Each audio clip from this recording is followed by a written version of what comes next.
Seja bem-vindo ao Echo Journal Club, o podcast que traz as últimas atualizações em ecocardiografia, de forma prática e direta. Eu sou a Bárbara Linhares e ao meu lado está o Felipe de Oliveira, criador do Eco Descomplicado. Juntos, exploramos os artigos científicos mais relevantes e aprofundamos o conhecimento em imagem cardiovascular. Prepare-se para mergulhar nesse universo fascinante e transformar sua prática clínica. Seja muito bem-vindo, seja muito bem-vinda a mais uma edição do Echo Journal Club. Meu nome é Felipe, eu sou cardiologista e cardiografista e criador do Eco Descomplicado. E para esse projeto, eu estou aqui acompanhado da Bárbara. Olá, pessoal. Eu sou a Bárbara Linhares Landesic, sou cardiologista e ecocardiografista do Hospital Biocor Redditor, em Belo Horizonte, e sou criadora do podcast The EcoCast, que trazemos atualizações em cardiologia e ecocardiografia para vocês. Tenho certeza que, na nossa especialidade, sempre há algo que a gente pode aprender uns com os outros. Então, espero que esse seja um momento enriquecedor para todos nós. Esse é um projeto que tem por objetivo trazer aí as principais publicações das revistas mais relevantes para o nosso universo aqui da cardiografia, tentando trazer essas publicações de maneira mais acessível para você que faz eco no seu dia a dia. Tenho certeza que isso vai te ajudar também a fazer eco com mais segurança, então acompanha a gente para se aprofundar no universo da cardiografia e seguir se mantendo atualizado.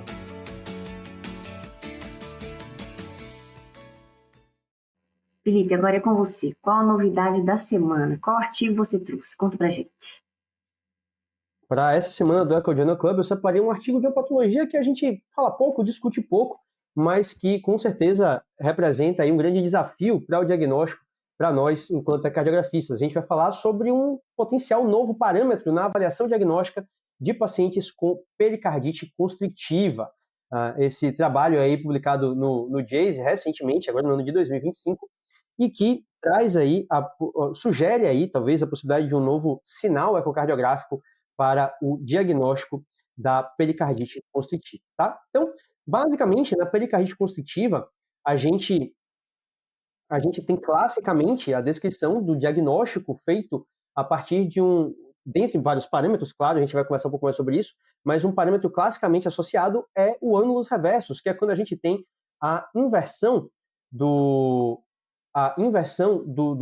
da velocidade, né, de pico das ondas E' septal e lateral, ou seja, normalmente no paciente saudável a gente tem a E' septal menor do que a lateral e na pericardite constritiva a gente costuma ter o inverso, a gente tem a onda E' não só preservada, como com velocidade aumentada, traduzindo ali a restrição da movimentação da parede livre do ventrículo esquerdo, né, que vai ter o E' reduzido e que, como ele não consegue abrir tanto, acaba aumentando a mobilidade da parede septal, do E' septal, e com isso a gente tem o chamado ânulus reversus da pericardite constritiva, ou ânulus paradoxal também, como algumas fontes gostam de citar.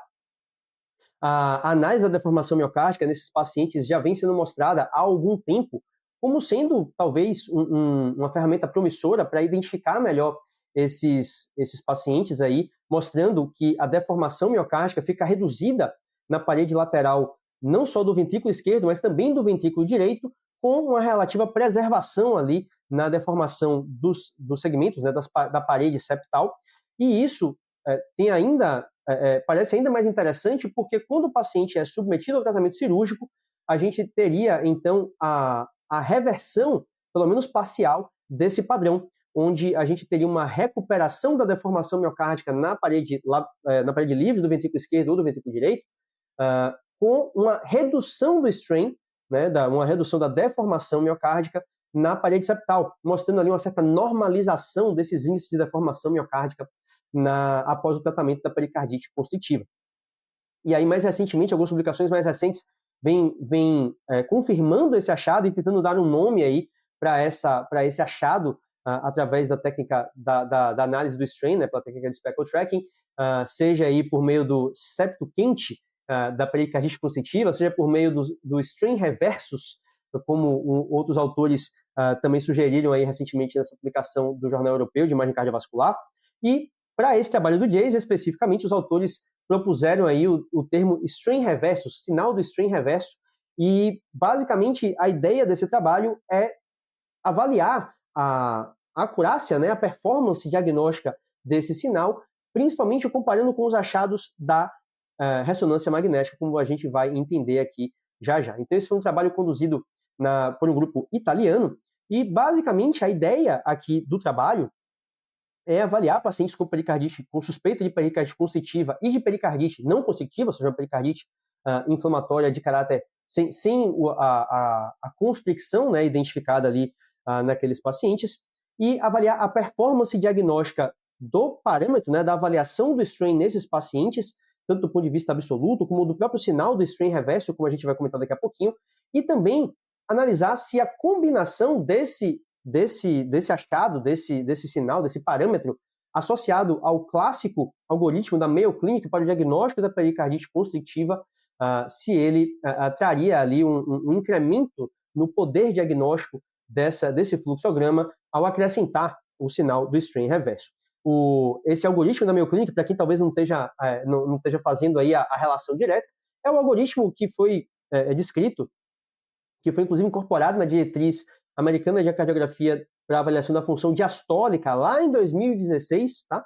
E que foi recentemente mantido na diretriz de 2025, embora com alguma modificação aí proposta por alguns autores no ano de 2024. Então, basicamente, a gente tem ainda o mesmo fluxograma sendo utilizado, que é aquele fluxograma que vai analisar a velocidade da ondelinha septal e lateral, vai analisar aí a presença ou não de variação respiratória ou de deslocamento respiratório do septo, né, dentre os achados, aí buscando, sobretudo, fazer diferenciação com a miocardiopatia restritiva. Tá? Então, a ideia do trabalho é fazer essa avaliação da capacidade diagnóstica do ecocardiograma, tanto comparando com o algoritmo da Mayo Clinic, como em combinação com o algoritmo da Mayo Clinic, e avaliando se esse achado, se esse sinal, ele se traduz aí em achados da ressonância magnética cardíaca, ou seja, será que a presença desse strain reverso se correlaciona com a presença de edema pericárdico, de espessamento pericárdico ou de fibrose pericárdica avaliados por meio da ressonância magnética cardíaca?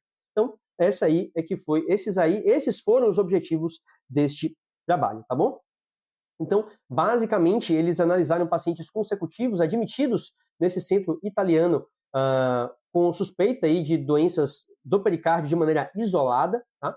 E de todos os pacientes que foram analisados, 85 foram incluídos, 24 deles com diagnóstico firmado de pericardite constritiva e 61 deles com pericardite não constrictiva, tá? Um total de 85 pacientes.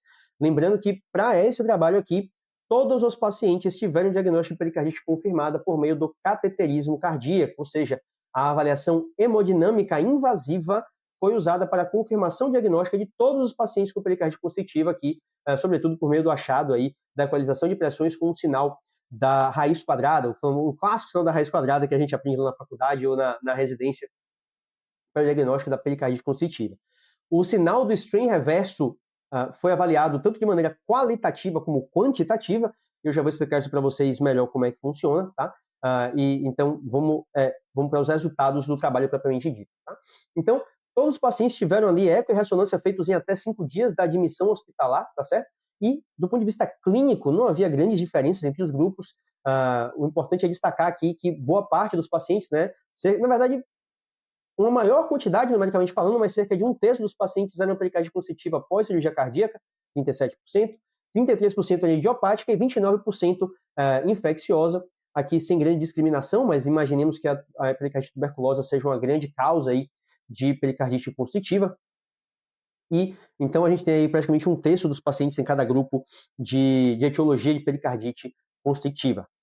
Do ponto de vista de dados ecocardiográficos, né, entre os grupos aí de pericardite constritiva e não constritiva, a gente percebe que os pacientes com pericardite constritiva tinham um lado esquerdo um pouquinho maior, sem grandes diferenças aí em relação à fração de ejeção ou PSAP, né, indicando aí pressões pulmonares ainda dentro da normalidade.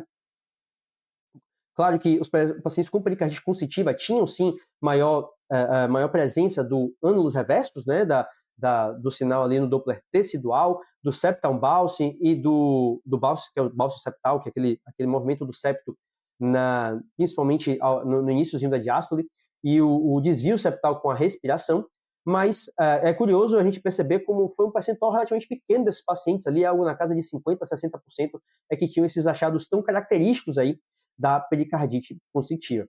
E um outro ponto importante é lembrar que o derrame pericárdico importante foi visto apenas em pacientes com pericardite não constrictiva, tá? A pericardite constrictiva ela foi caracterizada por nenhum paciente apresentando derrame pericárdico significativo. Na análise da deformação miocárdica, a gente vê que, de maneira geral, o strain longitudinal global do ventrículo esquerdo foi mais baixo nos pacientes com pericardite constrictiva do que nos pacientes com pericardite... foi mais baixo nos pacientes com constrictiva do que na não constrictiva, tá? Mas, acima de tudo, o que a gente percebe aqui é que houve, de fato, essa preservação do strain, da deformação miocárdica dos segmentos septais, com redução da deformação nos segmentos laterais, né? Isso visto tanto de maneira subjetiva como de maneira também objetiva. Todos os segmentos laterais eles tinham strain de menor valor do que o strain dos segmentos septais. Agora, analisando de maneira numérica e estatística, foi percebido que somente o strain, a relação entre o strain basal das paredes opostas, né, anterolateral e inferoseptal, e a inferolateral e anteroseptal, é que apresentavam significância estatística para o diagnóstico da pericardite constritiva. Então, quando essa relação é menor do que 1, já era suficiente, muitas vezes, para você dar o diagnóstico, mas em análise estatística, o ponto de corte, né, o cutoff, para maior precisão, para maior acurácia diagnóstica, foi usando o segmento basal da inferolateral, dividido, né, uma relação do inferolateral, do basal inferolateral com basal anteroseptal de 0,96 e no basal anterolateral com basal inferoseptal de 0,72. Então, valores menores do que esses aí na relação entre o strain regional mesmo desses segmentos, é que ou um ou outro, né, você analisando o anterolateral inferoseptal ou inferolateral anteroseptal, você teria aí uma boa performance diagnóstica para o diagnóstico, né, da pericardite constritiva. Então, na análise de performance diagnóstica desses parâmetros, junto com os outros parâmetros de avaliação da Mayo Clinic, né, do algoritmo da Mayo Clinic, a gente vê que, curiosamente, o parâmetro com maior sensibilidade de todos para esse diagnóstico foi o strain reversus subjetivo. Então, essa mera avaliação subjetiva do strain reverso traz aí a possibilidade de um aumento na sensibilidade para o diagnóstico da pericardite constritiva, que foi bastante expressivo, a melhor performance para sensibilidade, enquanto que, em termos de especificidade, a gente vê aqui que o strain reversus quantitativo, né, que é essa razão nos cutoffs que eu já trouxe aí para vocês, ou um ou outro, né, ele teve uma performance de sensibilidade muito boa também, ali bastante comparável, inclusive com os outros sinais classicamente usados, como, por exemplo, o septal bounce, como o desvio septal e o fluxo, avaliação do fluxo nas veias hepáticas e a variação respiratória da velocidade da onda E mitral.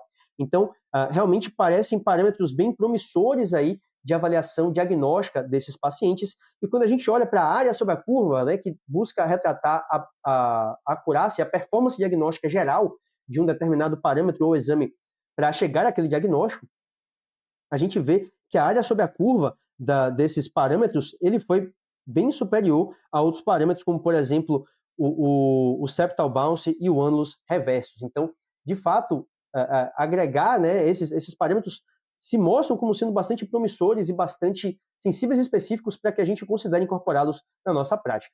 Na análise univariada e multivariada, para tentar identificar aí os melhores parâmetros que, de fato, dariam uma maior chance de reclassificação desses pacientes, a gente vê que o strain reversus, seja ele subjetivo no modelo 1, seja ele objetivamente, quantitativamente no modelo 2, eles trouxeram aí uma grande capacidade discriminatória para esse diagnóstico. E aí, a incorporação desses achados, né, seja ele por meio da avaliação subjetiva como objetiva, né, quantitativa, a gente tem aí um incremento na performance diagnóstica do algoritmo da Mayo Clinic, usado aí desde 2016, e que, de fato, traz aí a possibilidade da gente aumentar a nossa precisão diagnóstica com o ecocardiograma usando a análise da deformação miocárdica nesses pacientes. Para fechar, a análise comparativa com a ressonância mostrou que a presença do annulus reversus, né, primeiro que os pacientes com pericardite constritiva, eles tinham espessamento pericárdico como principal achado da ressonância magnética cardíaca para esses pacientes. e a presença do strain reversus se correlacionou de maneira muito próxima ali, muito bem, teve uma boa correlação com a presença de espessamento pericárdico e com a presença de fibrose pericárdica, embora numa razão de correlação menor do que para o espessamento. E não houve nenhuma correlação entre a presença do strain reverso e o edema pericárdico, mostrando que esse achado parece se mostrar aí de maneira mais precisa, mais clara, nos pacientes que já estão numa fase evolutiva da pericardite constritiva mais avançada, ou seja, que de fato já tem ali algum grau de fibrose do pericárdio e muito menos de edema. Então, a fase inicial, que frequentemente acontece até mais ali na pericardite não constrictiva, né, na evolução de um para o outro, o strain reverso não está presente nesse achado, e o que talvez torne ele até mais preciso para o diagnóstico da pericardite constrictiva, certo? Então, como conclusão aí, os autores, de fato, percebem que esse sinal do strain reverso, ele é, de fato, um sinal com ótima correlação com o diagnóstico de pericardite constrictiva, parece ser bastante útil, trazendo não só uma boa capacidade discriminatória de maneira isolada, mas aumentando a capacidade discriminatória do algoritmo já utilizado por todos nós, que é o algoritmo da Mayo Clinic, e ele teve uma ótima correlação com os achados de ressonância magnética, aí, sobretudo o espessamento pericárdico e, em menor grau, o realce tardio, né, a fibrose pericárdica, e nenhuma correlação com o edema pericárdico, se correlacionando melhor com a presença de uma evolução mais avançada da pericardite constritiva. Bárbara, esse foi o trabalho que eu tinha para apresentar para você hoje aqui, para vocês hoje aqui no Eco Journal Club. O que você achou? Qual é a sua opinião? Quer fazer algum comentário aí? Conta para a gente o que você achou. Felipe, na minha opinião, é bom saber que existe essa razão de strain reverso, né, entre as paredes aí opostas na pericardite constritiva, porque apesar de raro esse diagnóstico no nosso dia a dia, a gente pode agregar na nossa prática quando a gente tiver essa possibilidade diagnóstica, né? A gente pega o artigo, relembra ali os pontos de corte entre as paredes opostas ali e usa como possibilidade de aumentar, então, essa possibilidade essa precisão diagnóstica, né?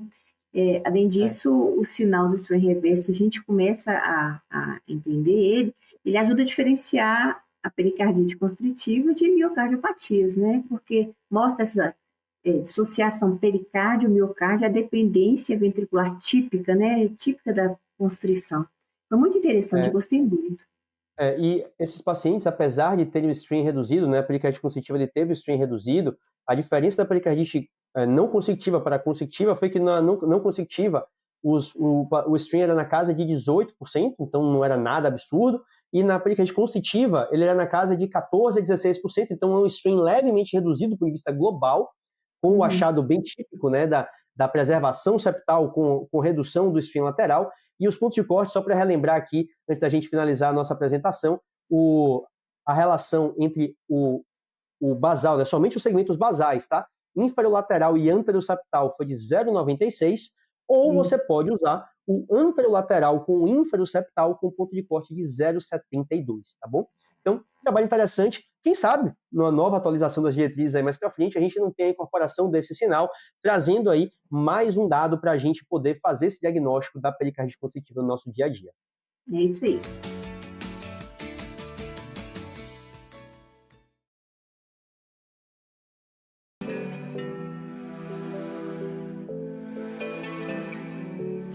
Obrigada por nos acompanhar no Eco Journal Club. Não se esqueça de seguir o canal do Eco Descomplicado no YouTube e acompanhar nossos episódios nas principais plataformas de áudio como Spotify e Apple Podcasts.